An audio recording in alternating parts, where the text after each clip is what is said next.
그 자료 제출 관련해서는 잘 검토를 하시고요.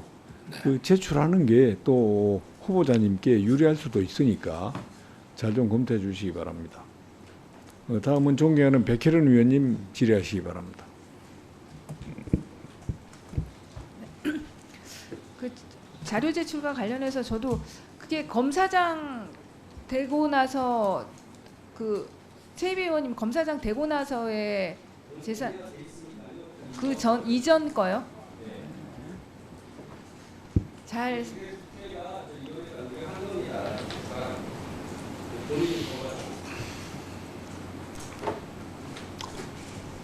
조금 잘 후보자 잘 판단해 가지고요 제출하시도록 하시고요.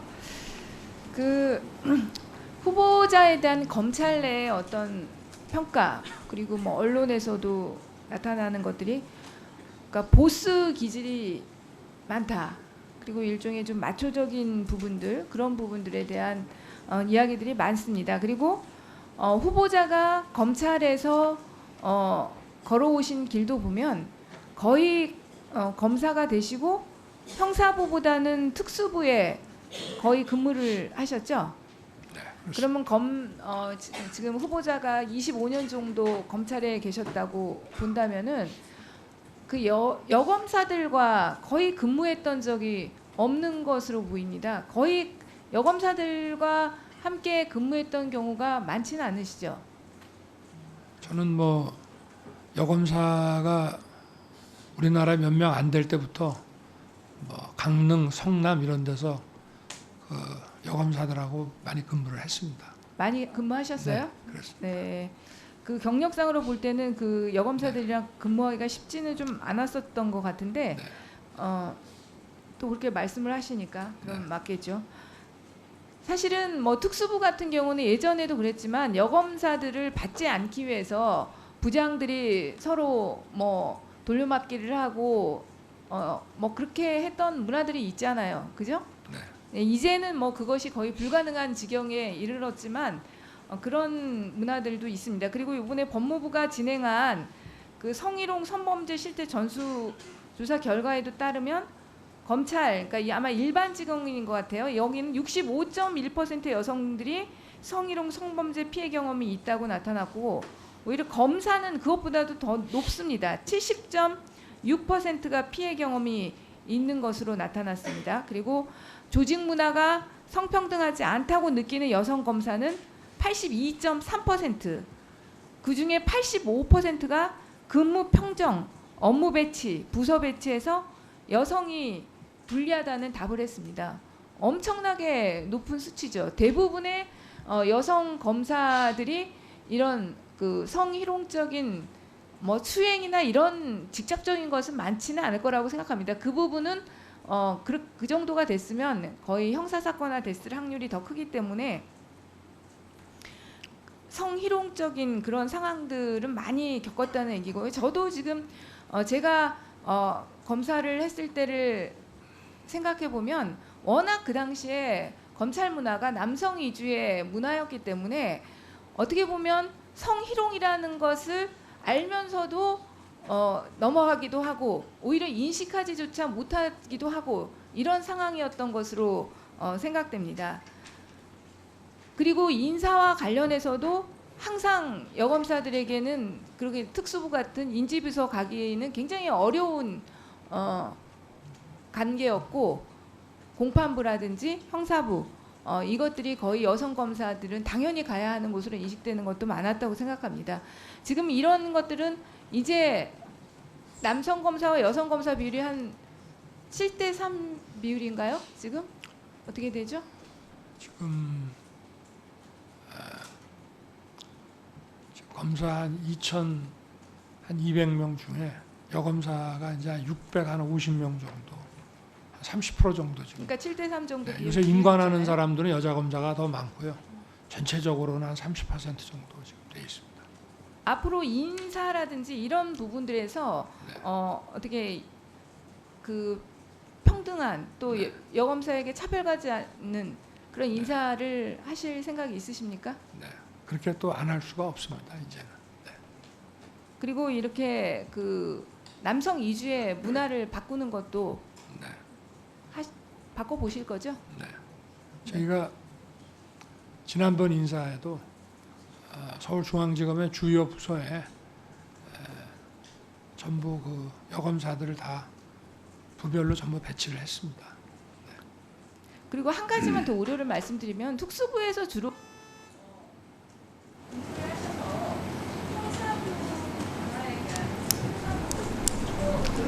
검찰이 특수 이주의 권한으로 가져가면 공판부의 강화 이것이 굉장히 중요하게 되는데 그 부분에 대해서는 어떻게 생각하고 계십니까?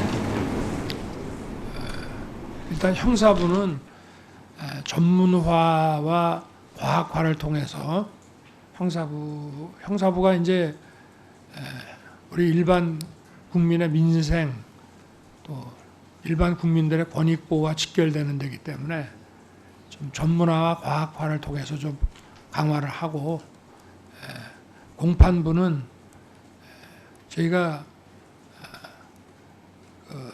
공판 교육을 좀 강화하고 있습니다.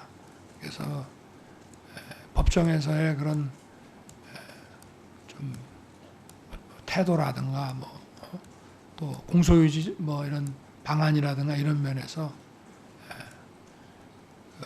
공판 교육도 많이 강화하고 있어서 형사 공판부를 주요 부서로서 그렇게 좀 만들어 나갈 그런 생각입니다.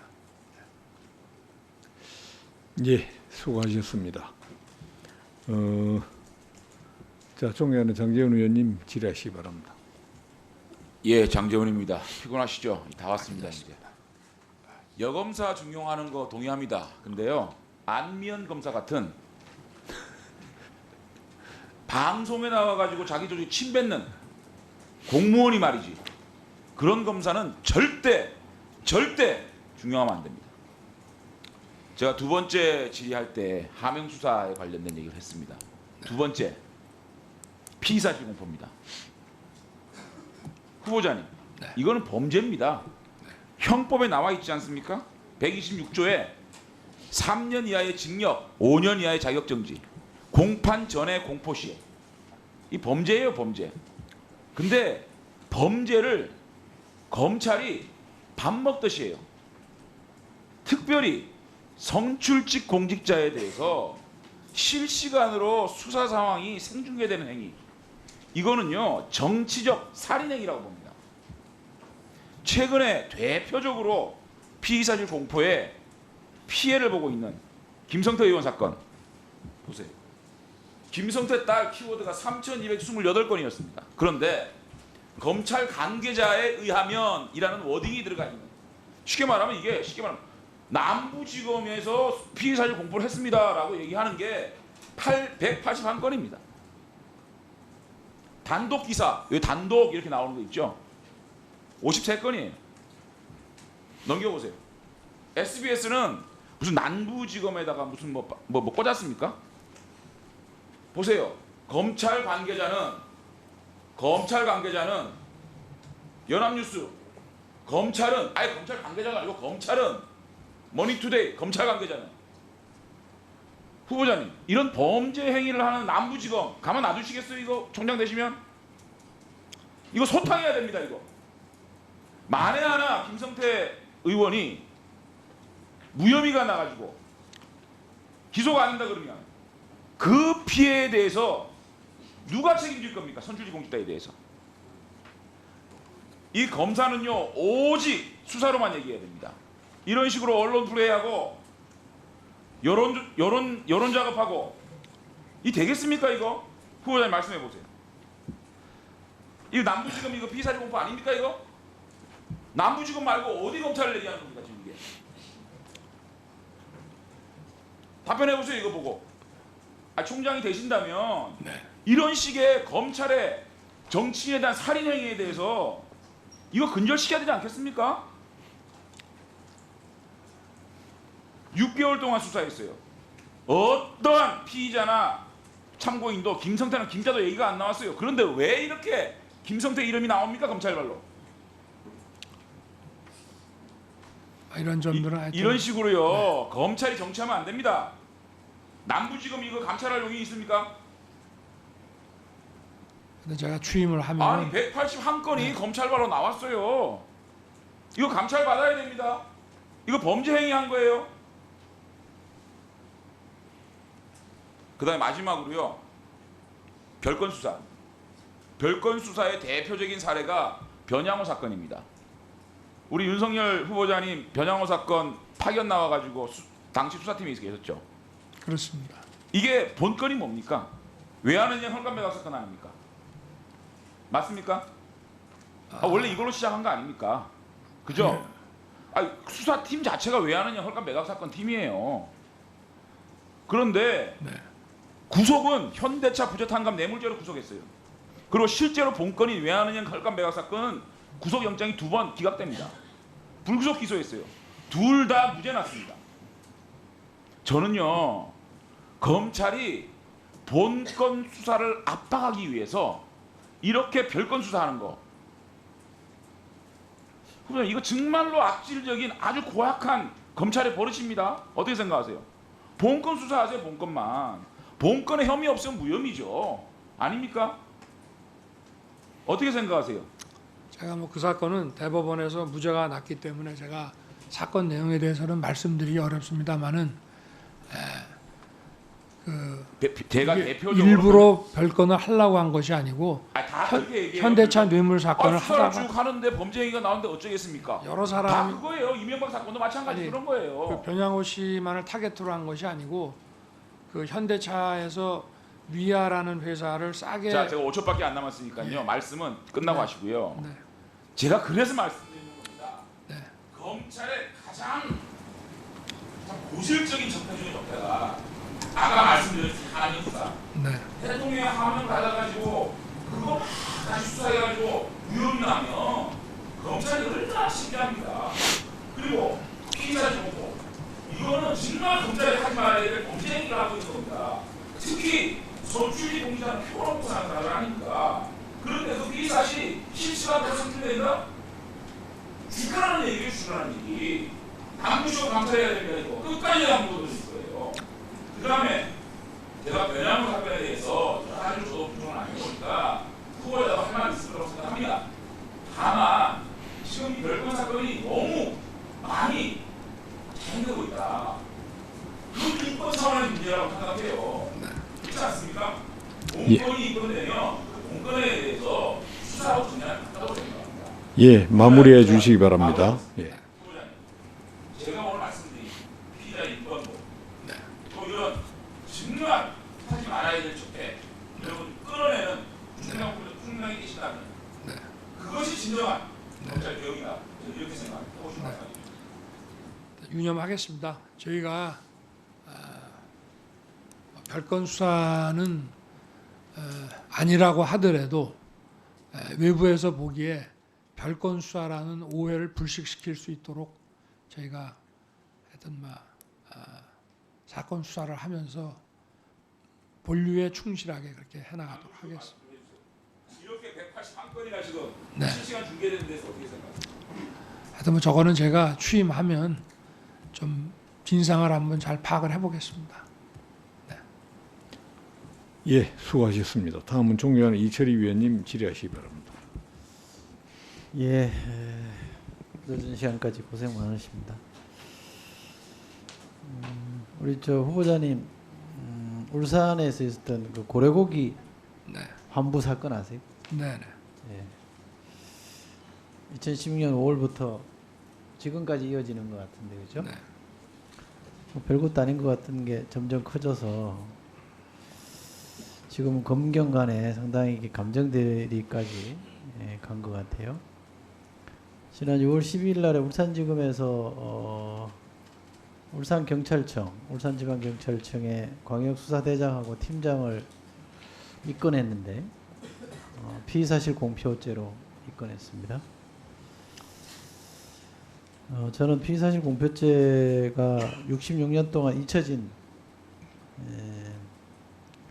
거라 또 국민의 알 권리 차원도 있기 때문에 이걸 어떻게 해야 되는지에 대해서는 고민이 좀 있을 것 같습니다. 지금 이제 법으로 좀 정리를 하자는 얘기도 있는 것 같고 제도 개선에 대한 논의를 좀 본격적으로 좀 법사위에서도 해야 된다고 생각하는데 그거랑 별개로 이게 검경 갈등이 아주 극단으로 치닫던 울산에서 검찰이 이 경찰 수사관을 입건한 거는 좋게 보면 좀 과한 것 같고요. 예. 우리 후보자께서 하신 말씀에 빗대 보면 후보자께서 이런 말씀하셨다고 그래요. 수사권 갖고 보복하면 깡패지기 검사입니까? 이런 말씀을 하셨어요. 이거 좀 오해 여지가 있죠. 예, 저는 오해 여지가 있는 것 같습니다. 내용은 제가 잘 모르겠습니다만 이런 큰 흐름이 있는 데서 과도하게 그동안 피의사실 공표죄로 한 명도 처벌받은 예가 없는데 느닷없이 이걸 들이대서 경찰 수사관을 입건하는 것은 오해 여지가 충분합니다. 또 울산지검에 경찰시민위원회가 구성되어 있는데 거기서 부의심의위원회라는 걸 열어가지고요. 14명 중에 9명이 이걸 대검으로 좀 올려보내서 판단을 받아보자라고 한 게 있습니다. 그렇게 결정을 했어요. 이건 뭐냐면 문무일 총장이 수사심의위원회 제도를 도입하자고 그랬잖아요. 저는 굉장히 좋은 제도인 것 같아요. 취지가 맞는 것 같습니다. 검찰의 기소는 법원에서 재판으로 결론을 얻고 불기소는 항고 절차를 거쳐서 재정 신청까지 가는 공개 과정이 있는데 수사 자체가 적정했느냐에 관해서는 판단할 절차가 없다. 그래서 수사심의위원회라는 제도를 만들었습니다. 그러니까 울산지검 경찰심의위원회가 부의심의를 열어서 이거를 수사심의위원회에다가 부의해보자라고 결정을 했어요. 그러면 시민들이 보기에도 이게 좀 어색하다, 뭔가 좀 문제가 있다 이렇게 판단한 것 같아요. 법에 있으니까 죄라면 죄가 일 수 있겠죠. 근데 아까 우리 장재원 의원 말씀도 그렇고 그간에 우리가 관행적으로 보면 피의사실 공표는 검찰도 국민적 알 권리 차원에서 많이 해왔다는 게 사실 아닙니까? 그러면 경찰만 이렇게 물고 늘어지는 건 좀 과하다고 봅니다. 아까 진상조사 다른 건으로 말씀하셨는데 이것도 좀 알아보시고 혹시 감정이 있다고 하면 좀 이렇게 평정심을 되찾고 갈 수 있게 좀 해주시면 좋겠습니다. 예. 또 하나 좀 드리고 싶은 말씀은요. 2013년 29일 날짜로 10월 29일자로 2+에 올라온 겁니다. 아마 그때 우리 윤 후보자께서 국감장에서 한 발언 때문에 어떤 부분이 여기 이름도 올라와 있습니다만 자기 생각을 펼친 거예요. 형이라는 표현을 쓰는 거 보니까 아마 가까이 지냈던 후배 같은데 다른 내용 다 빼고 제 눈에 들어온 건 이겁니다. 요지만 말씀드리면 이 검사가 다른 사람 말을 잘 안 듣는다는 거예요. 우선 자기가 옳다고 생각하기 때문이기도 하지만 귀찮기도 해서 변호사든 누구든 다른 사람 말을 아예 귀를 닫아버린다 이런 지적을 합니다. 근데 한 번만 더 고소인이나 변호인의 의견을 들었다면 재기수사나 무죄가 훨씬 줄어들었을 텐데라는 고백을 본인이 하고 있습니다. 이 말씀을 드린 이유는 수사를 하는 주체이기 때문에 어떤 사실관계에 대해서 한번 프레임이 딱 짜이면 그것이 옳다라는 전제를 가지고 할 수밖에 없는 걸 저는 충분히 인정합니다. 그러나 그 과정에서 가급적이면 귀를 열어놓고 많이 듣는 노력을 하셔야 되고요. 특히 다른 기관의 얘기를 많이 듣는 것이 총장의 역할이라고 생각이 들어서 그렇게 하겠습니다. 예, 수고하셨습니다. 다음은 존경하는 정점식 위원님 질의하시기 바랍니다. 후보자님, 김용철 전 삼성 법무팀장을 조사한 게 언제입니까? 2008년 삼성 특검 때인가요? 아닙니다. 2007년 한 11월 하순에서 12월 한 중순 정도 되는 예, 것 같습니다. 알겠습니다. 존경하는 우리 박주민 의원님께서는 오늘 연합뉴스의 기사를 토대로 해서 또 김용철과 관련한 황교안 대표의 상품권 수수 문제를 제기를 했습니다. 그런데 오늘 연합뉴스 자체를 보더라도 김용철의 진술이 오락가락한다는 걸 그대로 드러내고 있습니다. 이 김용철은 연합뉴스 기자와의 대화에서 정확한 전달의 수는 기억나지 않는다고 전했다라고 합니다. 그는 과거 언론 인터뷰에서 모두 600만 원 상당 상품권과 에버랜드 이용권을 줬다고 밝힌 바 있다. 진술이 배나는 거죠. 그리고 제가 보충 질의 때 언급한 것처럼 황교안 대표와 한국일보와의 소송과 관련한 뉴스를 보도한 2016년 3월 30일자 미디어오늘의 기사에 의하면 한국일보 측은 김 변호사를 항소심 정인으로 신청했지만 김 변호사가 잇따라 너무 오래된 사건이라 객관적으로 입증하기 어렵고 정언을 해도 명예훼손이나 위정 우려가 있다는 이유로 출석을 거부했다고 합니다. 2013 가합 7536일 서울중앙지법 판결문입니다. 이 판결문에서도 김용철이 한국일보 기자와 한 문자 메시지 내용을 믿을 수 없다고 이야기를 하고 있습니다. 이 판결문에서는 판결문 10페이지에 삼성 특검을 언급을 하고 있습니다. 삼성 특검은 2008년 4월경 수사를 종료하고 수사 결과를 발표하였는데 그중 삼성이 검찰 주요 간부들에게 정기적으로 뇌물을 제공하였다는 부분에 관하여는 명단이 공개된 전 현직 검찰 간부들과 김용철이 비공개로 언급한 검찰 간부 10수명에 대해서 수사를 진행하였는바 지목 로비의 흔적이 전혀 발견되지 아니하였으며 라고 하면서 이렇게 언급하고 있죠. 김용철의 진술이 계속 변하고 있어 수사가 진행되기 어렵다고 판단되어 더는 수사를 진행하지 아니하였다라고 설시를 하고 있습니다. 2심 판결문입니다. 역시 이 2심 판결문에서도 김용철은 삼성 특검의 수사 과정에서 삼성으로부터 정기적으로 뜻값을 받은 검사의 구체적인 명단은 밝히지 않겠다고 하면서 직접 돈을 전달한 검찰 간부도 있지만 이를 특정하지는 않은 사실이 인정되므로 적어도 삼성 특검에서 김용철과 관련된 검사들의 뇌물수수 의혹에 관하여 수사가 이루어져 원고를 포함한 혐의자들로부터 서면 진술 등의 방법으로 수사가 진행되었으나 김용철의 비협조로 말미암아 위 의혹을 명확하게 해소할 수 없었던 것으로 보인다.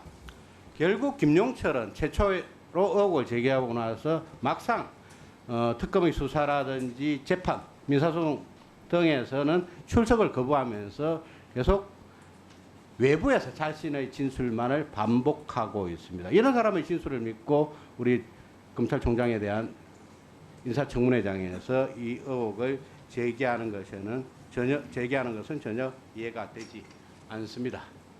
제가 아까도 1분 넘게 사용했기 때문에 이만 마치겠습니다. 아니 모른 체하고 5분을 다 드리려고 했더만은 예 감사합니다. 예, 다음으로 존경하는 우리 정성호 의원님 질의하시기 바랍니다. 예, 경기도양 출신의 정성호 의원입니다. 늦게까지 수고 많으십니다.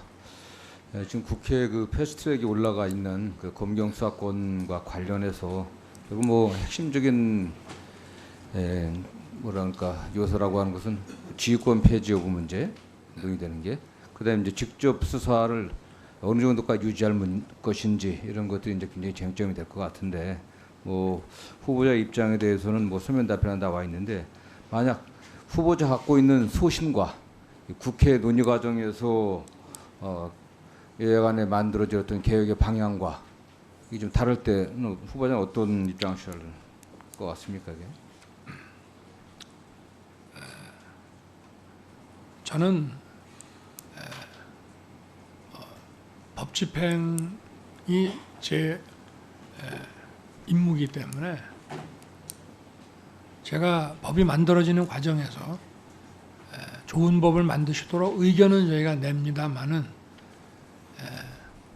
국회에서 만든 법을 충실하게 집행한다는 것이 제 소신이지 그 법안에 대해서 그 법집행기관이 옳으니 그르니 하는 그런 소신은 저는 그건 뭐 적절하지 않다고 생각합니다. 그래서 뭐 어떤 법이 만들어지든지 간에 그 법이 시행되는 과정에서 국민들에게 가급적 불편을 적게 하게 하면서 실무적으로 하여튼 최대한 잘 집행하도록 그렇게 할 생각입니다. 어떤 검찰 개혁과 관련해서 국회에서 여야가 합의해 갖고 개혁 입법을 한다고 하면 충실히 따르겠다는 그런 취지로 받아들이겠습니다. 네. 뭐 그와 관련해 갖고 또 우리 후보자 각별히 아끼고 있는 검찰 조직 내부에서 또 조직적 또 집단적인 또 이견이 노출된다고 하면 어떻게 할 것일까요? 각자 그 제도가 어떻게 설계돼야 되는지에 대해서 검사들이 광범위하게 우리 검사나 수사관들이 저희 내부 통신망에 각자의 의견을 자유롭게 올리는 거에 대해서는 그건 내부적인 어떤 표현의 자유 같은 문제니까 제가 저희 수뇌부에서 뭐라고 할 사항은 아니고요. 그리고 검사들도 다 자신들이 법을 집행하는 사람이고 결국은 법은 국민과 국회가 만드는 것이기 때문에 만들어진 대로 하여튼 최선을 다해서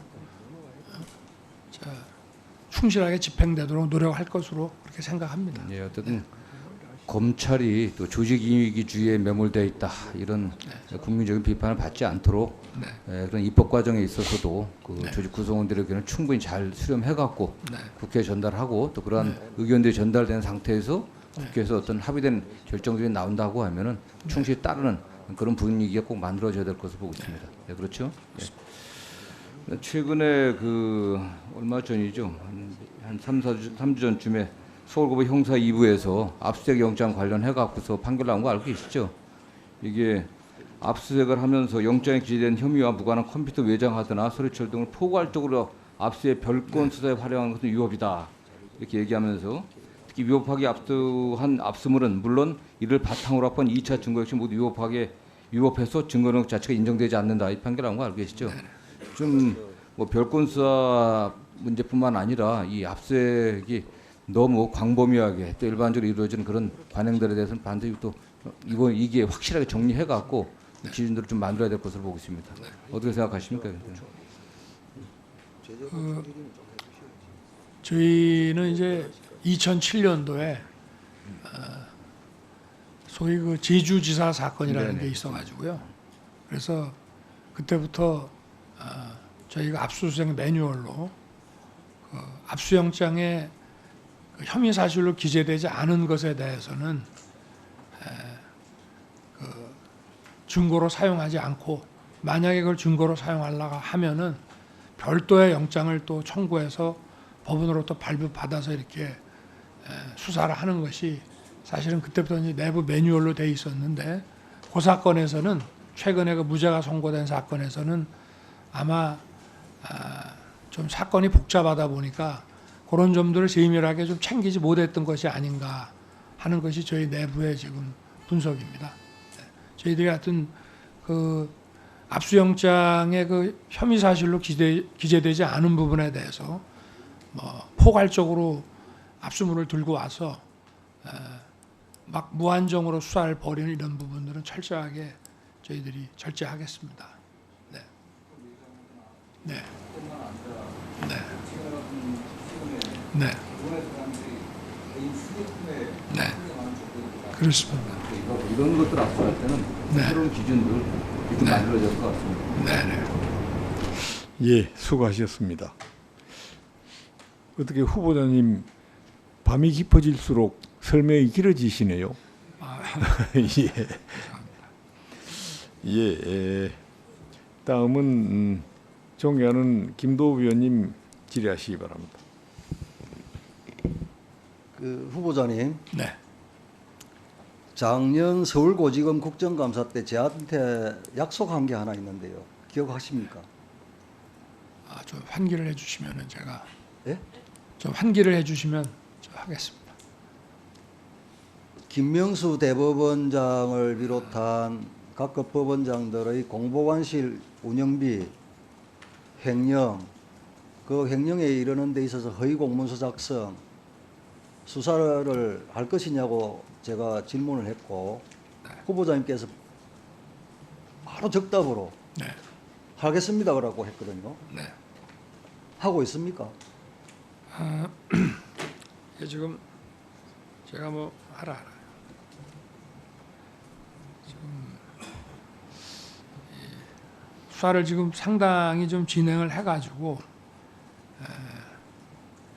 저희들이 이제 우리 대법원장님은 기소 범위에는 포함시키지 않았습니다만은 지금 여러 가지 양승태 대법원장으로부터 경력금을 지급받은 경위 이런 것들을 다 종합해가지고 수사는 마무리됐습니다만은 대법원장은 기소 범위에는 들지 않았습니다. 자세한 대법원장은 네. 기소 범위에 들지 않았다. 네. 그러면 다른 법원장들은요? 요거는 돈을 지급한 그 양승태 대법원장님만 기소를 했습니다. 그거는요, 후보자님. 제가 주문을 한 것은 네. 그때 질문을 한 것은 김명수 대법원장, 에? 네. 그분들이 사용처에 대해서 답을 안 하고 있잖아요. 그리고 대부분이 공보관실 운영비를 수령할 때 수령인으로 기재된 그 공문서가 수령인들이 자신들이 모르고 있다고 내가 분명히 자세하게 말씀드렸고 네. 그래서 그 부분들 허위 공문서 작성 그 다음에 김명수 대법원장을 비롯한 각급 법원장들이 그 돈을 받아가지고 어디에 사용했는지 사용처를 밝히지 않으면 입증 책임은 그쪽에 있는 거 아닙니까? 입증을 못하면은 공금 횡령 아닙니까? 그걸 수사해달라고 했는데 뭐 다른 말씀을 하십니까? 그걸 하시겠다고 분명히 말씀하셨어요 그때. 그래서 그때는 이제 수사가 아직 진행되기 전이었는데 저희가 아니 이제 양성태 대법원장과 별개로 네. 별개로 말입니다. 그걸 제가 딱 특정해서 말씀드렸는데요. 제가 판례를 들고 네. 허위 공문서 작성이라고 네. 구체적으로 적시까지 해드렸잖아요. 그래서 지금 저희가 이걸 그럼 기소 결국 안 하셨네요. 아닙니다. 조사를 전부 다 경위 파악을 전부 다 했고요.